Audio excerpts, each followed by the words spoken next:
Hello, amazing parents and caretakers, and welcome to the Pumped Up Parenting Podcast. I'm your family empowerment coach, Celia Kibler. I'm a mom of a blended family of 5 kids. I'm a grandma of 9 kids, an author, a teacher, a speaker, and a consultant with over 40 years of training and real-life parenting experience. I'm here to offer you practical, doable tips, strategies, and techniques that will pump up your parenting skills and create peace, love, and laughter throughout your family. In addition, I'll be interviewing some great humans that are on a mission to make your life a better, happier, and healthier life. So let's not waste any time and get started with the next episode of the Pumped Up Parenting Podcast. Thanks for listening.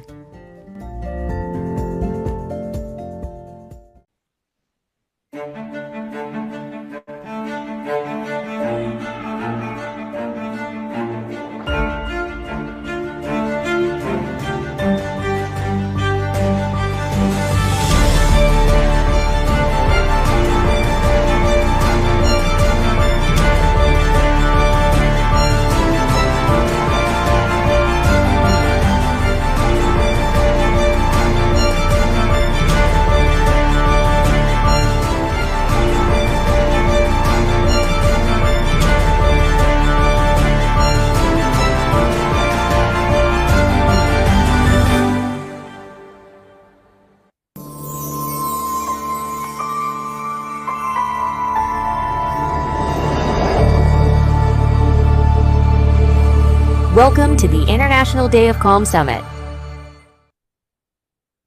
Sam. Hello. Good to see you again, by the way. Good to see you too. I know it's been a while. Sam was on my podcast a couple years ago, I guess. It's been a few years. But Sam, before you start your talk, Success for All and how we get there, I want to tell our listeners a little bit, and our watchers, our viewers, our people, I want to tell our people a little bit about you.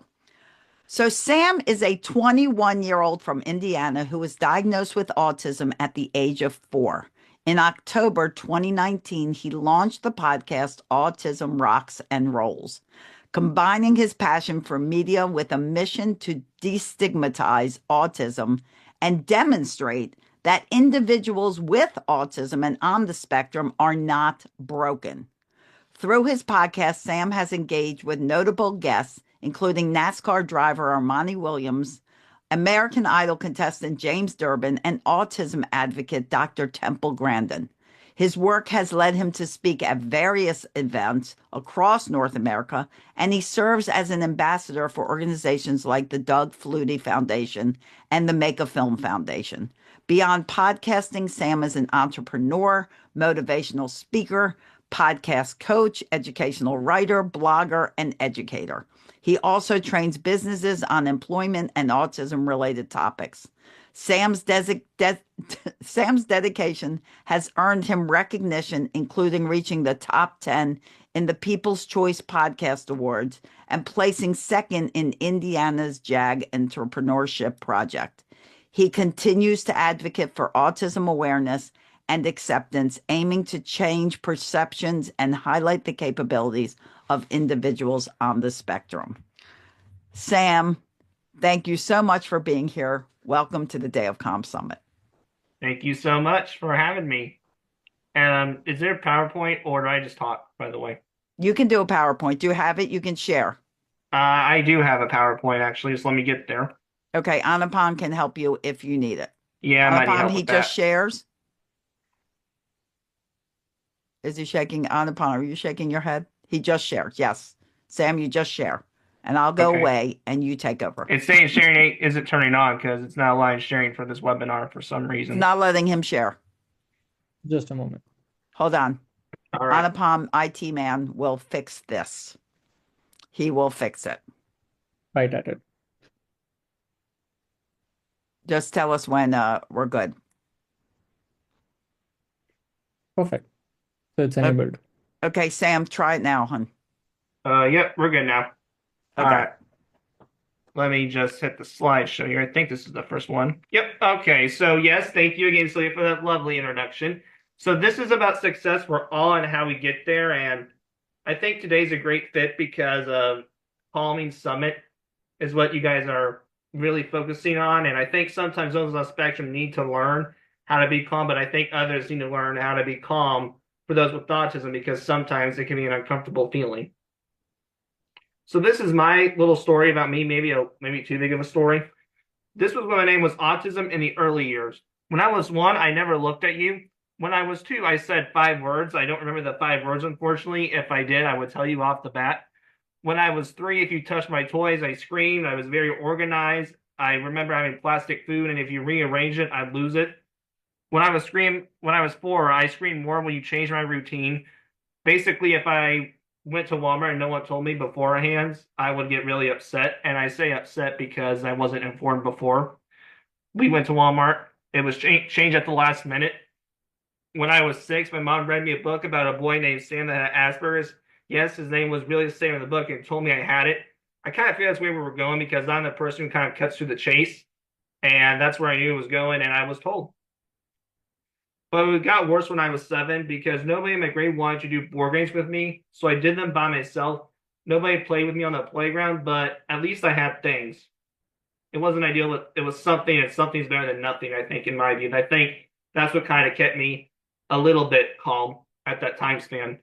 I swung by myself. I went down the slide by myself. I always got kicked out of group games. I was always picked last. Indoor recess was terrible. During my 4th grade year, my teacher had a dog. I sat with the dog and played board games by myself or with the dog every time. Let's say your 4th grade year. Did you have anybody to do board games with or go down the slide with? Anybody? Imagine each day alone. And when I was 8, it got so bad I didn't want to go to school because I had that so severe of not having going down the slide. It killed me. I just did not want to go to school. I felt it would be calmer to stay here. I even still dream of sliding down the slide with someone, if that says anything. My name was still Autism when I got to middle school. In middle school, things were even harder. The isolation continued more. I often wondered, why do people like him or her, who's just kind of a jerk, and not me? I didn't know how to be. I only knew how to be myself, and clearly that was not good enough. So this is when I was 10. When I was 10, I noticed that people's eyes would get big when I talked. I couldn't understand what I was saying was wrong. I just stopped talking. I guess what they got what they asked for. I granted their request. They didn't accept how I talked, what I said, and it was easier for them to think he is weird and he wouldn't have to talk to them. I often wonder what if they would have gotten to know me and how my life had changed. This affects me today because often I prefer not to socialize. I get afraid I will say the wrong thing. And granted, I'm a podcaster and speaker. I'm speaking right now as we speak, literally. However, I have a script when I do this. When I socialize in a group, there is no script. Your body language matters when you talk to people. Make this 1,000 times more for a person on the spectrum.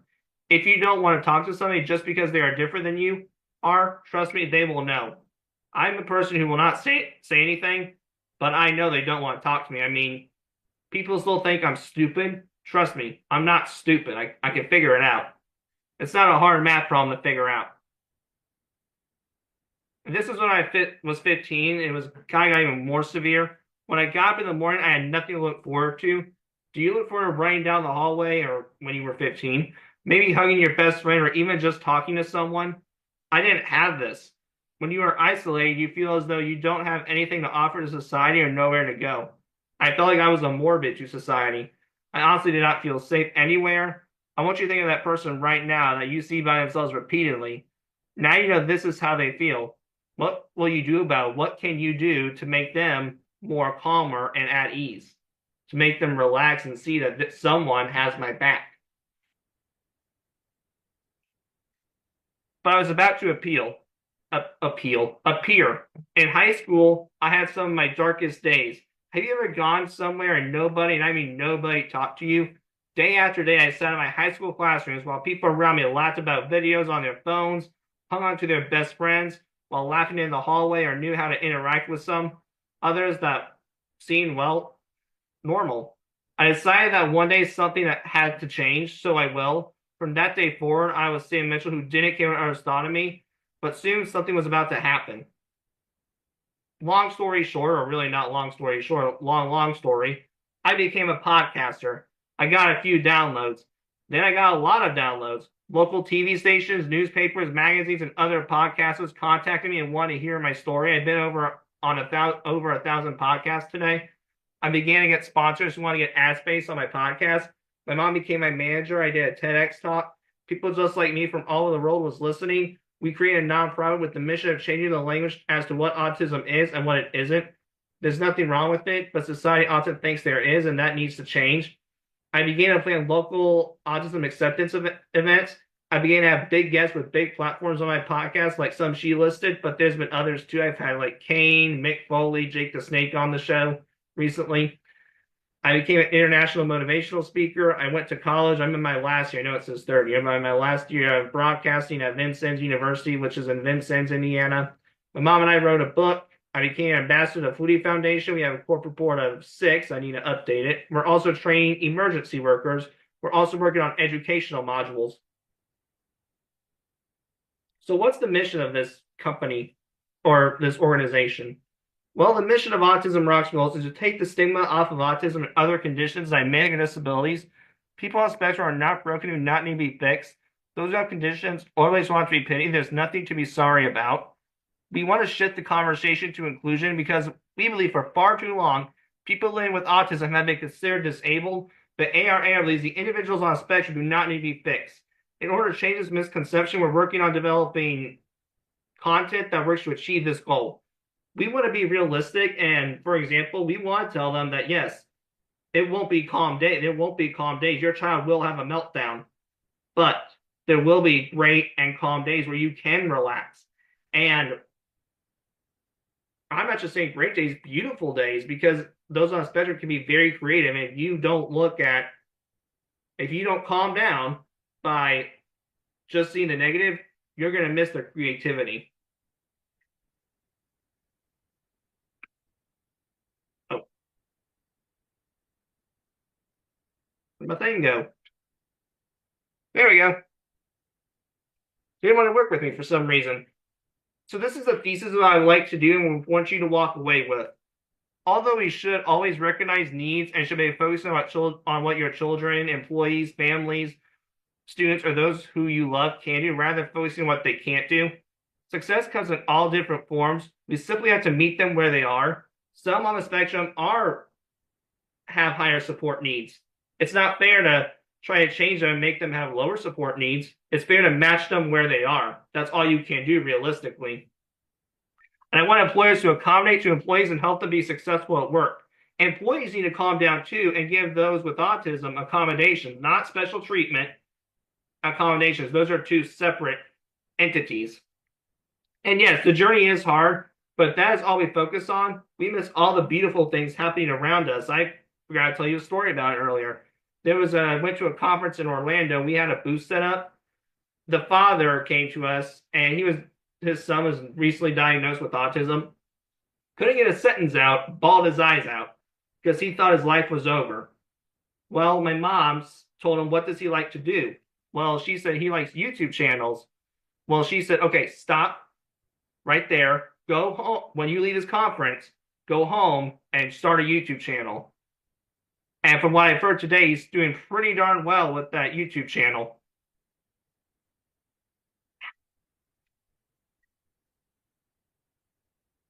Hold on a minute. All right, hold on. Moving on, I guess.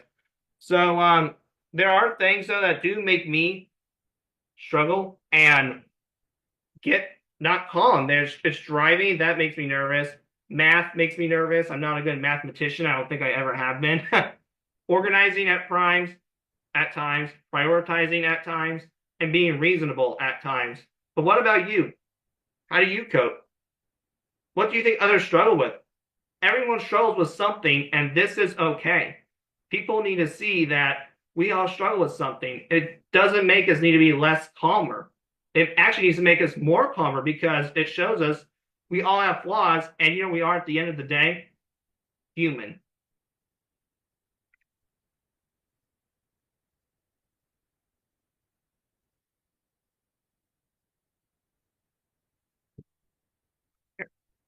But next, within the next few pages, I will break down ways everyone can be successful, measuring success, how obsessions or fixation can actually be viewed as practicing for future skills, to show that there's no normal, and changes and differences are actually good, and the myths versus skills. So it's okay to be real. Everybody has a challenge, as I said earlier. There's probably a strength, though. Could you recognize these in others? Struggling to follow multi-step instructions or to switch focus between tasks and losing track of it is what they are doing. Many adults on the spectrum have the ability to focus intently on details. This can be particularly useful in tasking requiring meticulous attention. They're so focused that, believe it or not, they're calm. This is their way of being calm, believe it or not. Whereas others who don't have autism, they're focused, they're stressed, they're sweating. No, that's not us. We're calm. So if you could be nice and let us be calm, that would be really appreciated.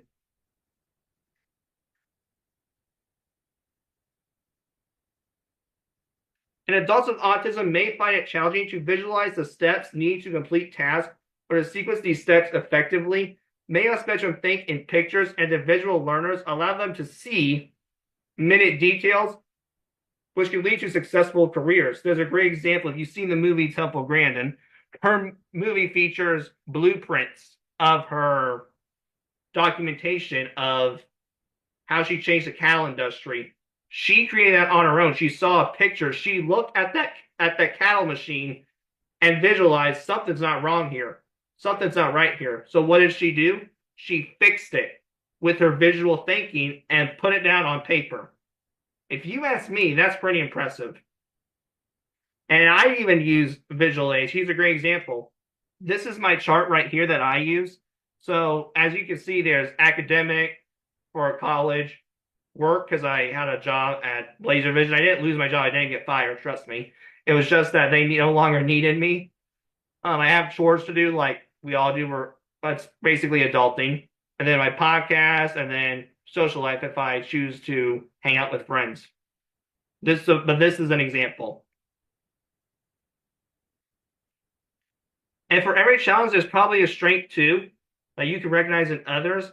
For adults with autism, there may be a preference for routine and predictability too, making it difficult to adjust to unexpected changes or to switch between tasks or perspectives is hard too. Understanding systems and patterns, understanding a logical analysis, or when developing routines and schedules, that's what helps them. Sometimes patterns and schedules help them get more efficiency in their work. Look at Temple Grandin again. She literally used patterns and schedules to make her more effective. And if you take away the autism trait of getting things done, we wouldn't be where we were today, in my opinion. We would be not as proactive because those with the spectrum and on the spectrum are very productive members. They like to be productive. I also have ADHD, and I'll tell you, when I'm not doing Autism Rocks and Rolls work, sometimes I sweat and get nervous because in my brain, I feel like I have to do something. And sometimes those with autism feel the same way. And there's difficulty maintaining focus on things adults with autism might not find valuable. This can lead to issues with completing tasks effectively. The capacity to concentrate deeply on subjects of interest can be hardest to improve motivation and engagement. Today, there's Peter Lance, who is a video game developer and has developed video games that are successful. We also have Armani Williams, who is a NASCAR driver with autism and today is winning races. And Armani has said, when he is in the seat buckled up, he is hyper-focused. Nothing else matters in the world to him. He is calm, people. Then these are, but sometimes too, you got to be careful because if they're not interested, they won't do it. They'll try to dilly-dally around. So sometimes you have to bend a little bit as well. And adults on the spectrum might experience heightened emotional responses or difficulty in managing the impulse to act on these emotions without considering the consequences. There's a lot of stories. I pretty much, once upon a time, I didn't shut my phone. I literally threw my phone because I got so overwhelmed. Because people were overwhelming me. There was so much noise. My mother wouldn't be quiet as I was trying to do something. And it just was like I couldn't take it anymore. And then also we have another person who we met this guy named Jeff Hancock who takes clients in to help them work. One of his clients, when he would go to work, he would feel the urge to spit in the air. And as we know in society, that's not acceptable. So what they did was to help him manage it, they got a water bottle to let him spray in the air. And was it kind of quirky? Sure. But was it affecting anyone? No, not really. And why would you pass up exceptional memory skills, especially for facts and data related personal interests that can be utilized in both personal and professional settings to enhance learning and task completion? They might be what you need at that time span. You never know. And they're looking for facts and personal interest and enhancing learning and task completion. I think that's what you need right there to work at a artificial intelligence company or with a cybersecurity degree, or going to go get a cybersecurity degree, to say the least. Thank you all for your time. I hope I definitely say it was a little short but sweet, but I hope the time was all right for you, Celia. Just some questions, Sam, because I think there's a lot of information that you shared. And part of what I think people don't realize is so much of what you shared is are things that affect everybody, no matter what, diagnosis they have, what behaviors they show. There are things that affect everyone and that people need to know. They need to know what their gifts are. They need to know what they excel at. They need to, know that people are all different. It doesn't mean something's wrong with you. It doesn't mean you're broken. We're all different. Nobody's perfect, like you said. Nobody is like, this is what a human looks like. This is how a human behaves. We all behave differently. So we all have our own brains. And, variety is the spice of life. And what would it be like if everybody was the same? It would be robots. We don't want Who wants robots. someone in the world to be a robot? Do you really want? We don't have an on and off switch button for a reason on our backs. Exactly. You don't want that. And, I liked when you were talking about like that you're going to have meltdowns. All kids are going to have meltdowns. Getting picked last for Sam, that was me. I was always always picked last for teams. It's like amazing today if you tell me that I've had a if you had told me in high school that I was going to have a children's fitness company that I started in 1987 with my sister, if you told me that was a reality, I would have laughed because I could not stand phys ed in schools because nobody picked me. I was always picked last. And, it's those kind of things do make people feel left out, and they make them feel left out regardless. I think the point is that you drove home is that we have to have respect for people. We have to learn about each other. I spoke about it earlier. I know you weren't there, but talking to each other, listening, asking questions. What do you love? What are the things, like you said to that dad? Go make a podcast, go make a YouTube channel. For his son. And half the time parents of all kids don't even bother to ask their child what they want. What would they want to do? They decide for them regardless. And you have to celebrate all that you are, because there's so much to us, and our imperfections are our perfections. And that's what people have to realize too. What do you think in growing up when you were a child? What do you think is something really key that would have changed how you felt growing up in school? Well, honestly, it's a hard question because I don't like to blame my family for the way I was and the way I kind of am and the way it affects me today, because it's not their fault. They did everything they could to make that not happen. But unfortunately, there's only so much parents can do. Right? I mean, was I put in services. I mean, I was in Taekwondo, actually, I'm a black belt for most of my schooling Cool. life, and I feel like shined there more than at school. So they did try to help, but as I said earlier, there's so much they could do, and they did what they could. I mean, that Taekwondo got me out of there, so I definitely give them mad props for that. But as much as I love Taekwondo, it still wasn't enough to get get me into. It wasn't enough to change the situation. Right. And you growing up didn't have probably nearly the resources or understanding that people have now. So I That's think probably fair. that, I could say that. Yeah. that lacked. What do you think about people, since you mentioned blame, and I was going to ask you that next anyway, so good segue. What do you think about people that use their challenges as excuses for not doing things they want to do? I want to kill him. Wait, Sam, we're calm. We're calm. I'm kidding. I'm kidding. I know. I'm I'm kidding. kidding too. But it is aggravating. But I also think at the same time you don't know. Sometimes, okay, it's very reasonable, and you can tell, like, okay, the kid doesn't want to go to grocery shopping today, and he's using autism as an excuse. Oh, well, too bad. You got to grocery shop to survive. We all know that. Because how else are you going to clean your toilet or go and make scrambled eggs? Right, exactly. But there's some stuff, you're right. There's some stuff that I don't think he's using an excuse. He's telling the truth, to an example. Great example is he's like, I cannot drive. We've tried, still not happening. Okay. Now, if he did, he said right off the bat, I'm not driving. I'm like, have you even tried, bud? Try at least first before you throw in the towel. That's the generation I was from. At least I think we can all testify. We were all from different generations. And as far as I know, my grandparents were from a generation where they would try and not stop until you died, no matter how long it took.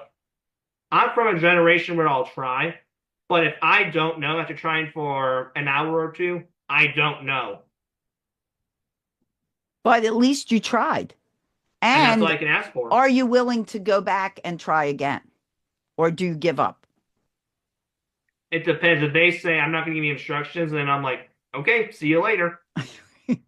But if they're willing to give me instructions or re-explain it, yes. What would you say is the thing in life that makes you feel the calmest, the most at ease, at home, like it just brings you peace? Well, I think it's a combo between two things. I would say it's family and that rock and roll music. So you can't go Like wrong with that. AC/DC? Oh yeah, yeah. Here's an example of that right there. That's my favorite band of all time. I'm gonna go see them in May, which is some exciting news. Oh, cool. But thank you. The AC/DC and Nickelback are a tie. They're your faves. Yep. I, you know what, Sam? It could be because I'm old, and I'm old, but my son loves hard rock. AC/DC, I'm not a big fan of theirs. It's okay. It's okay. Every band's gonna have their haters, even the most popular ones. Right. Well, sometimes I feel like my father used to go, "Oh, how can you listen?" You know how every generation judges the next generation's music. This is not music. That's what he used to say. That's not music. I say, let me be honest. I'll say that to this day's music. This is not music. It's just pop. Yeah. It's just, I have to, it's not creative. And I don't say that about AC/DC. I don't at all think they're not creative. They're just louder than my tolerance. Right. That's fair. But Sam, I so appreciate you being on here. And I know that your honesty and what you've been through in life is, it's important for people to understand, like we keep bringing up, that you have the opportunity to understand somebody else. Regardless of what that, and I talked about before, people from different religions, people that, have different challenges, people that live in different areas of the world, people that come from other countries, people that have different cultures, people that politically disagree. You have an opportunity to know more, because I will always believe that prejudice and judgment and criticism stems from ignorance. Because once you know a little bit more about someone else, you connect more. And all those questions that you have that you're just assuming about, you get information about, and you know a little more about what they're going through. And you're like, whoa, well, Sam might have autism, but I didn't get picked for teams either. So I know exactly what you went through in that. Yeah. Nobody picked me. It was always like, and I'm sure you know this, Sam, it's like, I'll take this one, I'll take this one, I'll take this one. Oh, Celia. All right. Well, nobody wants her, so I guess she's the last person. So we'll take her. Been there, done that. Right. That was my whole life with phys. I wasn't quite, it's like amazing that I have a fitness company, but I play. My fitness company is based completely around play, tag, toddlers. I have done high schoolers, I've done adults, but it's very fun. So it's not based around like how good I am at softball, So I definitely feel where you're coming from.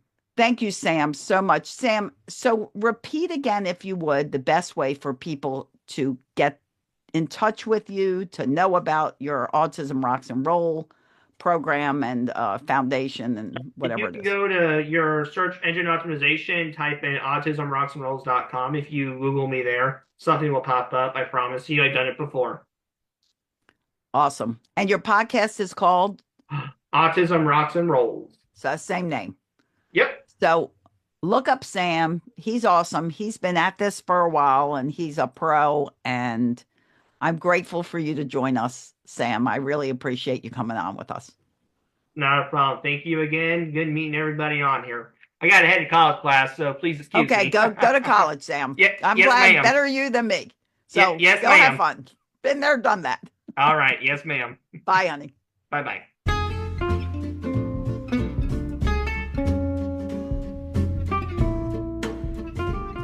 Thank you for listening to the Pumped Up Parenting Podcast. If this episode was helpful to you, please share it with a friend and leave us a review that will help others. Wonder why kids don't come with a manual? Well, wonder no more, because I wrote you one, and it's just won a wonderful Mom's Choice Award. Go to celiasbooks.com and buy your copy of Raising Happy Toddlers, as well as my children's books. I appreciate you being part of my mission to help 10 million parents stop yelling at their kids. Please be intentional and hug on those kids of yours. See you at the next episode.